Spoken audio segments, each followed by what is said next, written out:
This is how Tarot explains why Mr. Lawrence Wong is now our new Prime Minister. To do that, we simply look at the day of birth of a person to correlate it with the corresponding card of the tarot. Mr. Lawrence Wong is born on the 18th of December 1972, and that makes 18 the number that we'll be looking at. Now, in a deck of tarot cards with 22 major arcanas, the 18th card is simply represented by the moon. When it comes to describing a person's characteristics, the moon in tarot generally symbolizes someone who is gentle, passive, thoughtful, nurturing to the point of being parental, steady, consistent, calm, composed, organized, emotional, dispassionate, and shy. At this point, we will take a look at all the world leaders out there who are and were also born on the 18th day of the month and draw some conclusions as to the type of leadership we can expect from our new Prime Minister. Now, as it turns out, it is not uncommon for world leaders to be born on the 18th, such as King Mongkut of Thailand, the current South Korean Prime Minister, former US President Grover Cleveland, Emperor Trajan, as well as Qin Shi Huang, who was born on the 18th of February 259 BC. And it would be very interesting to find out, based on historical parallels, what are 10 of the most common traits of these moon leaders. Let's start off with the simplest one, which is the physical trait. Now, moon people tend to have wide, open, roundish faces, small eyes, and a ready smile. Number 2, in tandem with their physicality and their gentle manner, it is no surprise that moon leaders often endear themselves to their followers. Now, number 3, moon leaders typically rise from very humble backgrounds. Mr. Lawrence Wong himself often relates a story of how he was educated in non-elite neighborhood schools and was brought up in a HDB flat by his father, who was a roofing salesperson, and his mother, who was a teacher. And incidentally, a lot of moon leaders have parents who were formerly teachers. Number 4, moon leaders take a long time in their political career to shine generally, and they seem happy to be able to march at their own measured pace.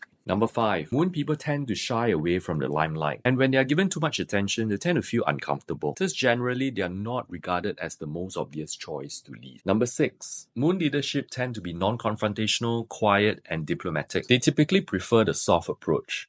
This next one is an interesting one. Number 7, second marriages and remarriages are not uncommon for moon people. I think this is likely due to the nurturing personality of the moon, where they need an outlet to be able to express their caring nature. And if the first spouse is unable to meet them this way, they need to move on to another. Number 8, now don't be fooled by the unassuming appearance of the moon. When it comes to music, they do have an inner performer streak. I mean, by now you would have seen a lot of clips of our new Prime Minister playing the guitar at various public events. And of course, there is also this infamous clip of South Korean Prime Minister Yoon Suk-yeol singing American Pie to President Joe Biden at the White House. Number 9, moon leaders are very comfortable with ambiguity. They are not extreme, they do not outrightly push for their own agendas, and they are rarely rigid. They prefer to play the middle ground and strike a balance so that everybody wins, or at least, bless their current cards, nobody loses. And finally, number 10, just as the moon controls the tides and governs the cycle of time, the moon leader secretly possesses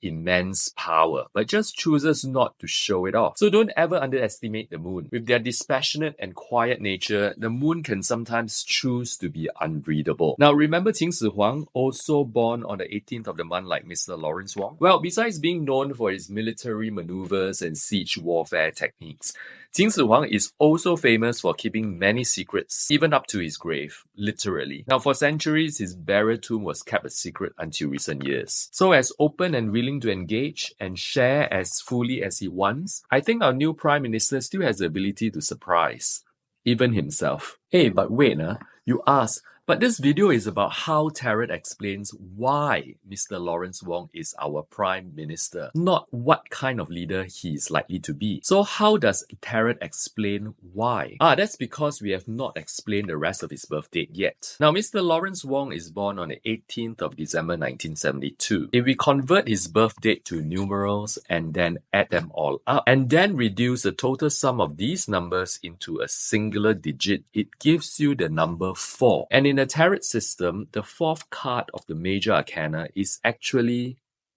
the Emperor. So there you go.